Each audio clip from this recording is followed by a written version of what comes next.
and thank you for staying and for being here today and the last couple of days, for playing all out, sharing your best energies and your ideas, because these events can only work if you do the work, if you connect, if you engage, if you give it all, because otherwise it's just another gathering, right? So thank you so much, and thank you for having me. Today we are going to talk about how to shift from more to better tourism. In other words, we are going to explore the potentials of experiential travel. The shift that we're going to observe is going to take us from analyzing the more, what is more, and the better. And better for who? For us as tour operators, as tourism and travel business owners, or better for travelers, for visitors. So we're going to really observe the two sides of the coin. Let's put ourselves into travelers' shoes. We've been talking about product development, we've been talking about us. It's this me culture. It's us. We are at the center of the business. We are at the center of the destination. What if, for a moment, we step out of that centerpiece of where we put ourselves, and we put ourselves in travelers' shoes, understand them a little bit better. Whether they are hiking shoes, running shoes, even flip-flop. Whatever shoes they wear, it tells a story of where they want to go and what they expect to do. So we put ourselves in travelers' shoes, and we observe that before even becoming travelers, what we are talking about are people. People, citizens of their countries, members of their community, or even members of their own families. This is even way before they start thinking of traveling. These people are at home, in the comfort zone of their cities and their communities, and they work for, the future and to sustain their families and their children.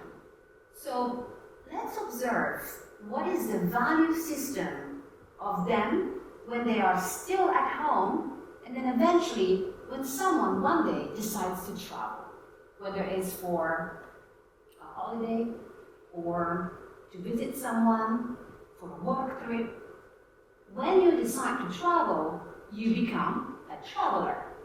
When you become a traveler, you need to move from place A to place B, so someone needs to move you, so you become someone's passenger.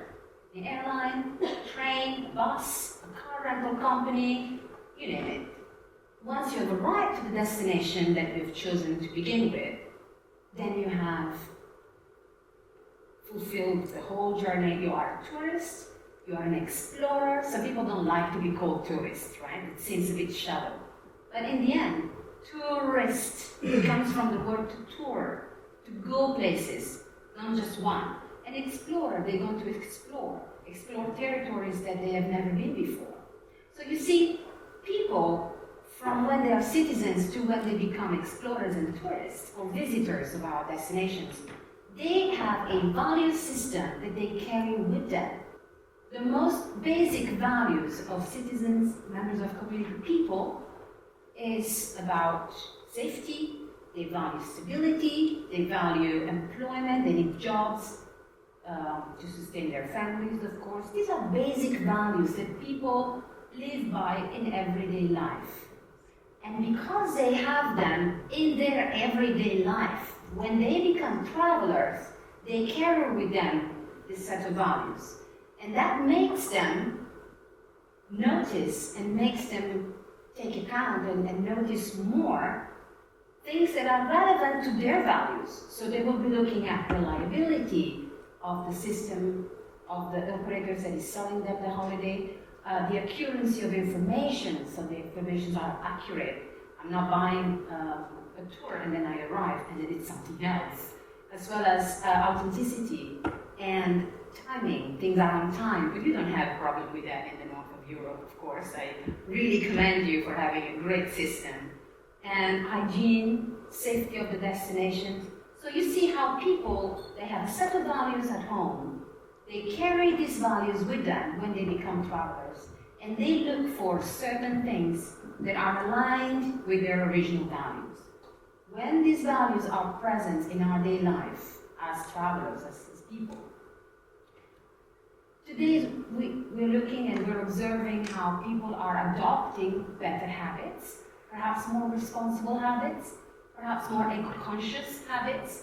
And these habits, for example, recycling, taking care of their bodies, of their health, so practicing especially sports, and also looking after their diet. A lot of people are choosing to eat or not to eat meat or fish, or they have diet choices that influence their health.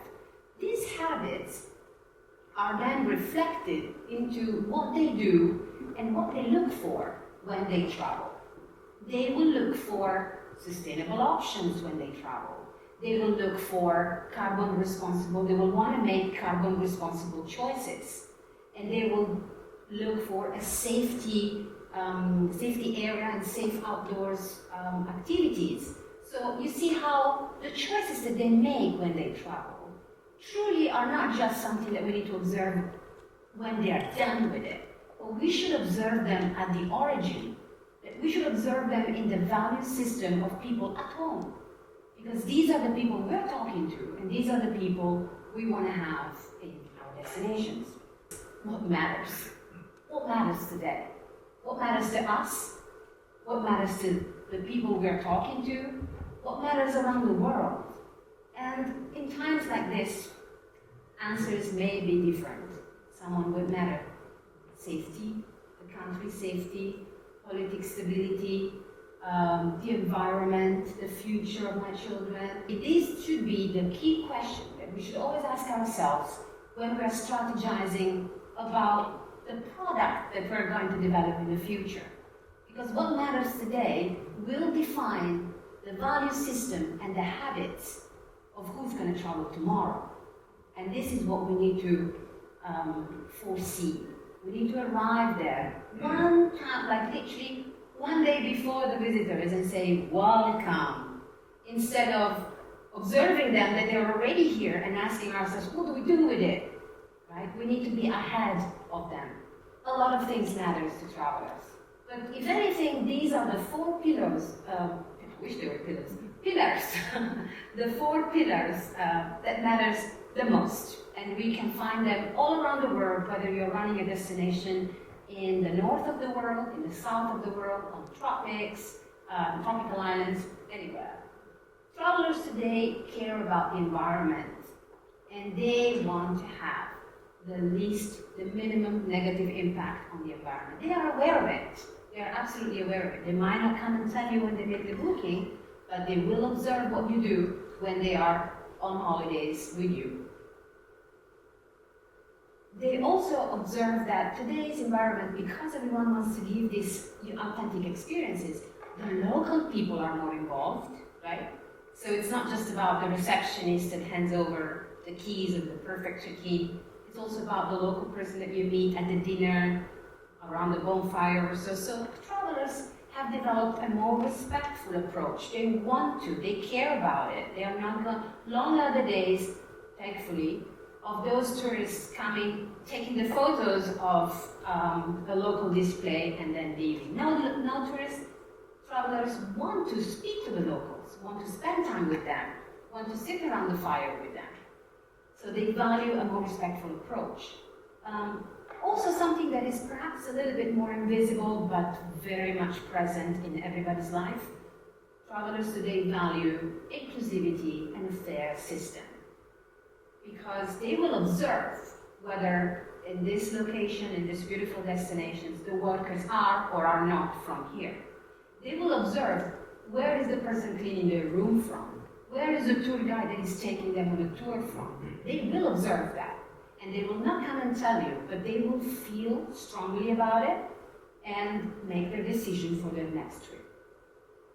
There's different socioeconomic dynamics nowadays around the world, so we have workforce that comes from certain countries that is more appealing for the job market, and other workforce that is more skilled coming from other countries.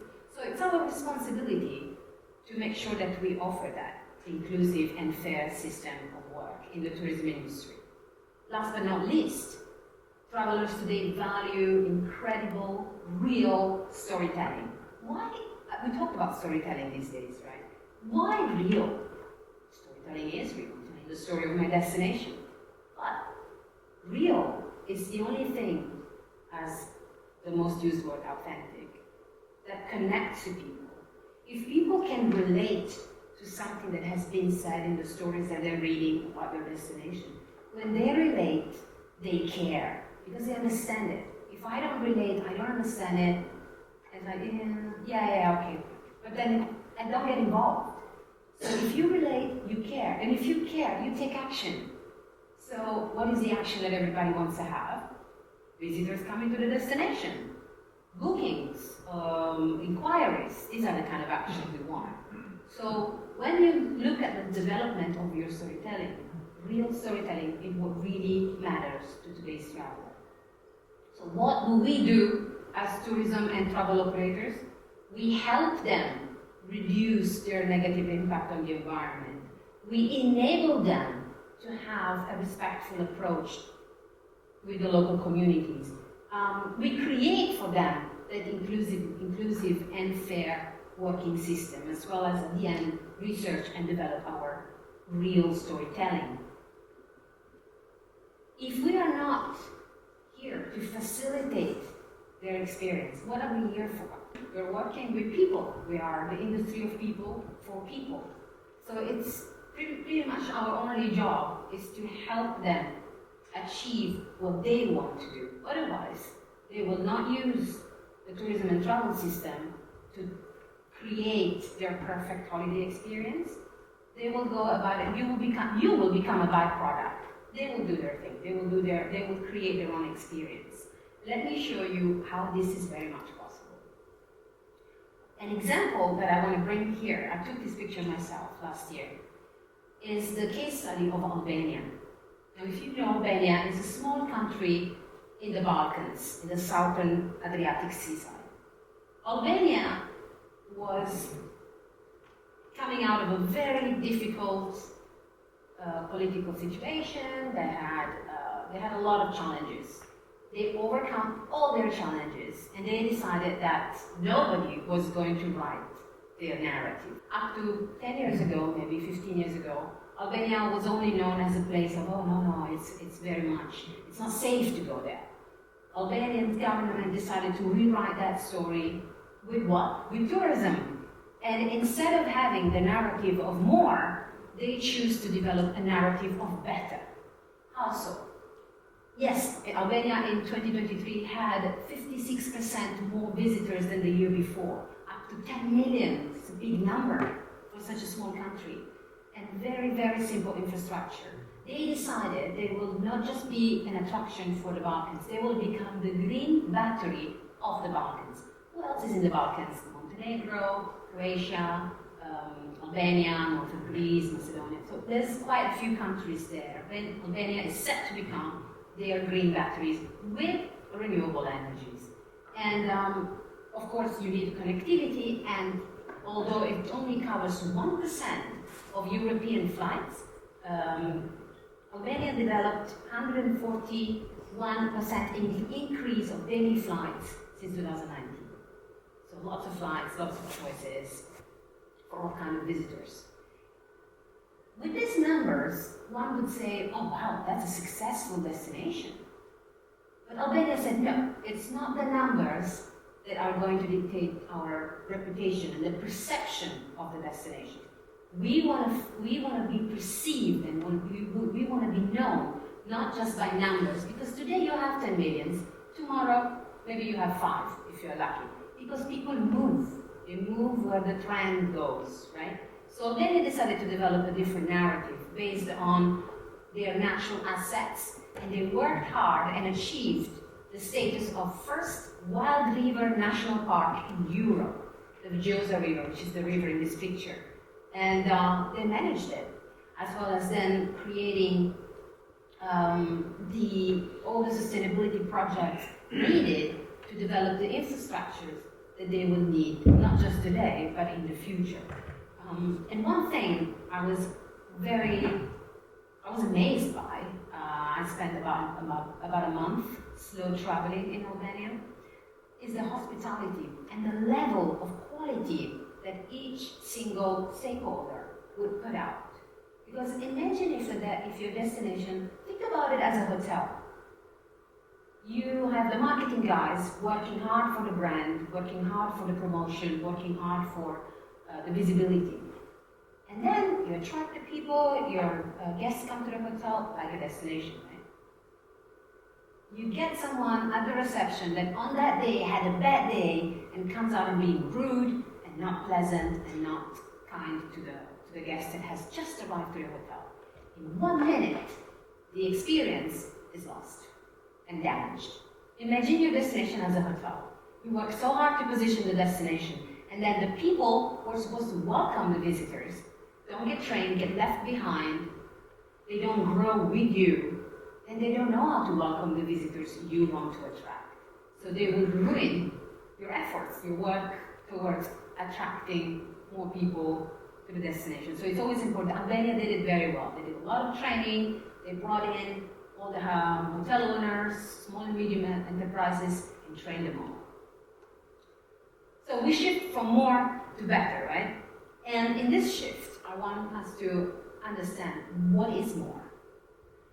More is a narrative that we all join by default. It's the narrative of thinking and describing our destination by number of arrivals, by connectivity, by the hotel occupancies that we have, by the RevPAR, for example, by occupancy, lots of flights, lots of arrivals, the destination appeal, what are your competitors doing, right? And these are the headlines that you see online every time someone is describing a destination. And when you see this number, we need to achieve the pre-pandemic level. We need to achieve, we have this and this million people. This is the narrative of more. And as long as you express and feed the narrative of more with just displaying the numbers of your destination to look successful, to look appealing, you will only attract more of that. So instead of attracting more of this, let's look into how we can instead become beacon and attract more, instead of more, better tourism.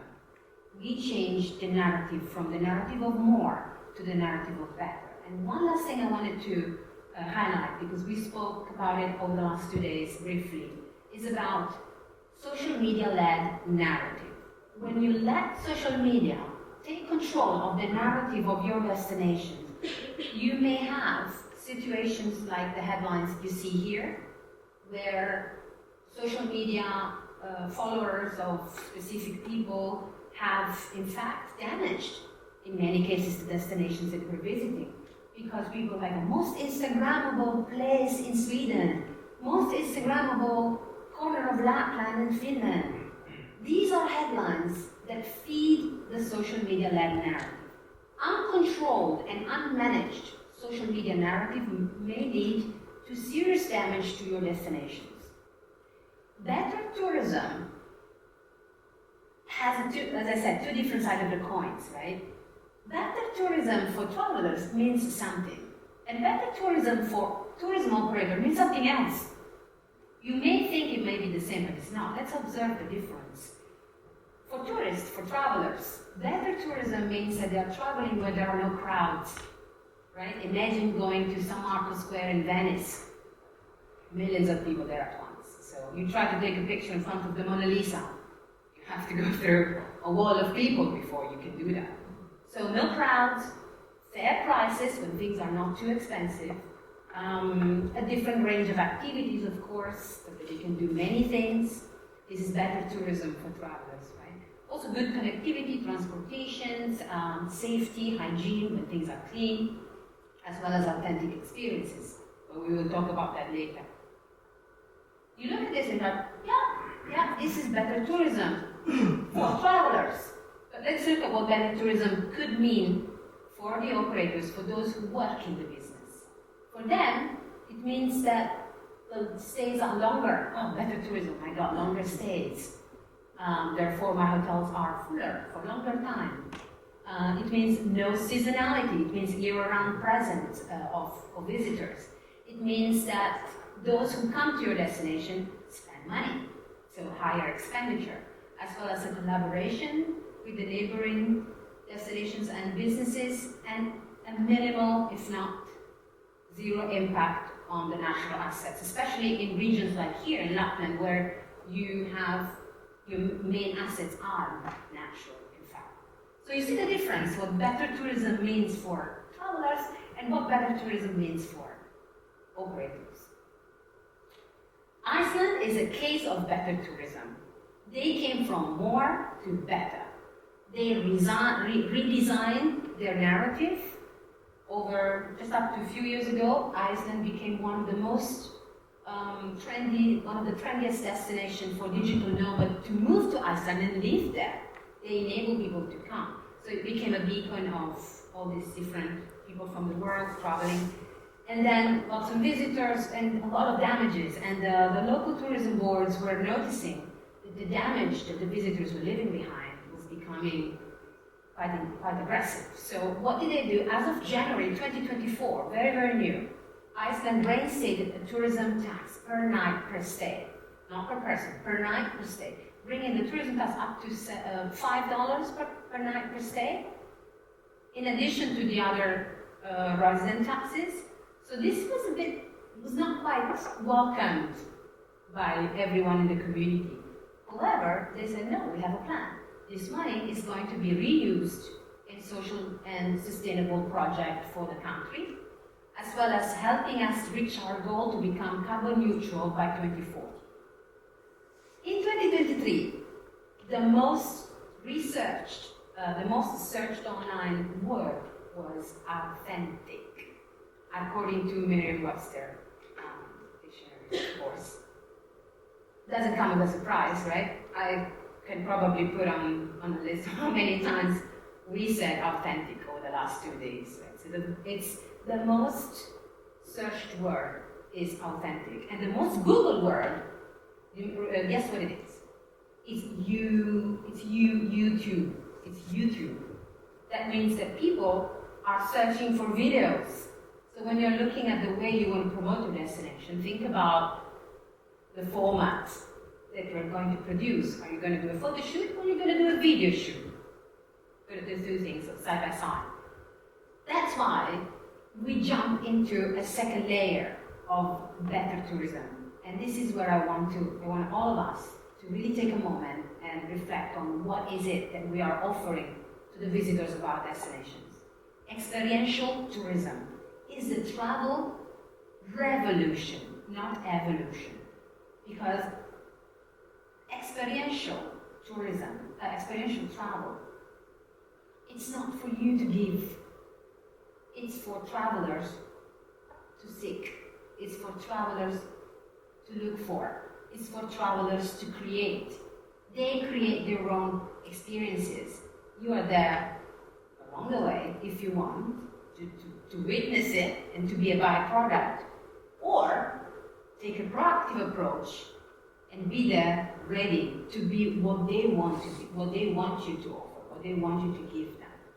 And we will observe how not to be a byproduct of experiential travel, but to be instead a proactive player, really a winning player. Today, experiential travel has taken a whole different meaning, and people are instead traveling for all sorts of reasons. And they look into this different meaning and purpose of travel to design their next holiday, to make the best use of their free time, whether it's free from work or free from family, but they really work towards a specific purpose, really purpose-led. So let's look at some of them. For example, people nowadays travel to look for the ancestors. They go back in time where the original family tree would bring them, and they go on a trip. They have a purpose to find the origin of their family. Or, for example, they travel to learn, go to Japan and learn how to do pottery, or learn a language, for example. They go through not just sports, but also something challenging for them. They challenge themselves for a trip to overcome their fears. So you see, purpose-led travel is so creative, it's so diverse. It has all kinds of, it encompasses all kinds of meanings. And if we observe that these are the experiences that they're looking for, then you think of who you are as business owners and where you can fit in any of this. And these are just some examples, but there is more, of course.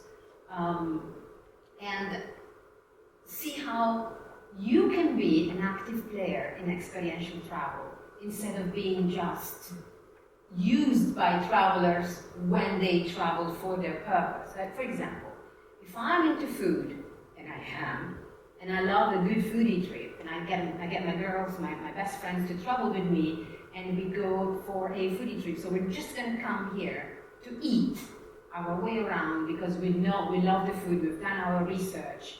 And guess what? We need to stay somewhere. We need a hotel. So we book a hotel. Now, is the hotel providing an experience? No. The hotel is a byproduct. It's there to be used. The experience is designed by the travelers. So when you develop your narrative and you know you can offer something that matches the purpose-led intentions of today's travelers, then you start playing an active role. Experiential travel for travelers is personal, is meaningful, is challenging, and immersive. It is a learning experience. These are the parameters that we can see in develop when travelers are setting out for their experience, whether they're going to the jungle or to a tropical island. But for travel and tourism operator, experiential travel, it's not necessarily so appealing. In fact, in many cases, to offer to be there for them in experiential travel for operators is quite demanding. Right? It needs a lot of work. You need to engage with so many stakeholders, so many parts of the supply chain. It's a lot of work. It's very demanding. It's also very expensive because you need to create a lot of different things and small details. You really have to be detail-oriented. Bureaucratic at times because you do need to get involved with some institutions and have permits. Can I go there? Can I take my guests there? The guests will go there with or without you, but if they go with you, it's better, right? So you are leading the way instead of just sitting at home with your business. It's also uncertain because a lot of business owners, they don't have a lot of resources to really do this research, to really look at business this way. And they may say, well, this is how I do my business, and this is how it's been done for 30, 40, 50 years, and I'm not going to change it now because it works. So uncertainty plays a big role. And it's definitely not a must for many operators to offer experiential travel. They just offer a travel product. At some point, that mindset shift needs to happen for you to see things differently and move from more to better. So we zoom out. We don't talk about us anymore. We don't talk about travelers anymore. Who do we talk about? We zoom a little bit out in the system, in the tourism ecosystem. Who gets involved? The local community, the town, the people living here, and the economy. So experiential travel for the community means opportunity. People get involved. They can get better jobs. They can get creative. Local artisans can have a little shop and sell their things. Local tour guides or experts of the area get a job into becoming tour guides or hosts of any sorts. It's a source of income for the community. Imagine the city of Levi that gets completely overwhelmed over a very specific time of the year, and then it's a ghost town for the other half. It's a source of income that covers the whole year, right? The local community learns and grows, as well as take pride. And you know how important it is to take pride in your destination, in your community? You know what it makes? It makes people, when people are proud, they don't leave. They don't go elsewhere seeking opportunities.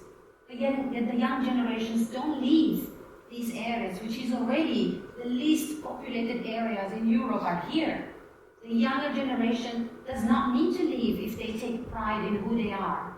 And developing experiential travel gets the community to take that pride because they are under the spotlight every day. They are the true star of the show, not the travelers. And of course, better economy, better welfare for everyone. So this is good for the community. For the economy instead, obviously we look at the circular economy. The money generated by tourism gets reinstated, gets reused in the local economy. And this is a commitment that local authorities should always have to make sure that tourism money doesn't get spent here and then taken away because international companies are here to run their business and this money doesn't stay here. It goes to pay the management fees of big corporations. We want money to stay in the local economy. And with that, we create not just more business for the destination, but better visitors, repeaters. Thailand has just declared that they have reached 60% of repeater travelers. 60%. They don't even need to promote their destination anymore because people keep coming back to Thailand over and over again. So destination repeaters. Does Lapland have destination repeaters? We want to look into that. We want to develop that. Ambassadors of the destination. This comes with a big commitment. I call it a sustainability commitment. The community may have benefits from experiential travel, but they have to commit to engage authentically with travelers and tourists. They have to be the stewards of their natural assets. They have to safeguard tangible and intangible cultural heritage. Yesterday, the Sami singer was showing us that his singing quality, is it tangible or intangible? Can you touch it? Can you eat it? Can you feel it? It's not tangible, it's intangible. The language, the Sami language, this needs to be protected, right? So this is what I mean by tangible and intangible. We need to also elevate the standards of service as community. We need to get involved into improve our levels of hospitality and use the money that is generated by the wealth of tourism into projects that regenerate the economy here. Not just the community has a sustainability commitment to make, but also those in charge of the economy. Why? If we want to have a year-round tourism, we need to have the infrastructure. How can we welcome here guests year-round if we don't have the buildings, if we don't have the houses, if we don't have the hotels, if we don't have the roads, if we don't have the facilities? So there's a commitment there from both sides to make these things happen. The most important, I think, what for me is crucial, and it's come out a lot in this product development workshop that you've run. It's not about increasing your supply chain. The more you need to create the best product, the more collaborations you need to do, more suppliers you need to reach. But it's your responsibility to vet these suppliers and make sure that the suppliers you're working with are aligned with your values, with your core values. So you can be as sustainable as you like, but then you use a supplier that is not. And it's probably spraying pesticides on his fruits and vegetables that he's delivering to you or something. And you see, vetting your supply chain is just as important as you grow than just your own. Yukon, just the last example, is there's very similarities between Yukon and Canada and Lapland, because Yukon is also the least populated territory of Canada. And instead of having to be considered the least populated, nobody goes there, very remote, and the westernmost remote territory, they decided to create a toolkit for their operators to develop a better shoulder season, to lengthen it, to expand it. Because operators will say, yeah, of course we want to have tourism year-round. How do we do that? give us a toolkit. So the Tourism Destination Board developed the toolkit and spread it to everyone, and everybody knew what to do. Also, they understand that the natural assets are their main attraction, and they said, is that the only thing we can do here? No, it's not. So they developed a culinary identity to attract people, because in these regions you have the natives, the First Nation people, that also have a very strong culinary traditions and heritage. So they incorporated them into their narrative. So as you see, creativity, sustainability go side by side. Entrepreneurship. Lastly, as we spoke about lengthy these days, there's a lot of everything out there. People are talking in every possible way of how to go to the destination, how to reach the destination, what to do in the destination, who you need to be as a destination. So there's a lot of noise, right? How you cut through the noise? It's not by changing your narrative. You are the leading core person entity of your narrative. Change your language. Today's people are different from 20 years ago, from even 10 years ago. Look at your kids. We are technology adopters. We adopted technology. We're the generation that knew what it was to be before without a phone, without a smartphone. Our kids will not do that. They are technology native, right? So change the language and change it. When you change it, you adopt, adapt, and excel at it. Not your narrative, but your language. Thank you very much. I hope you enjoyed today's presentation. You can have another chance at scanning the code if you want to have this presentation in your email inbox, and we can have some questions if you like.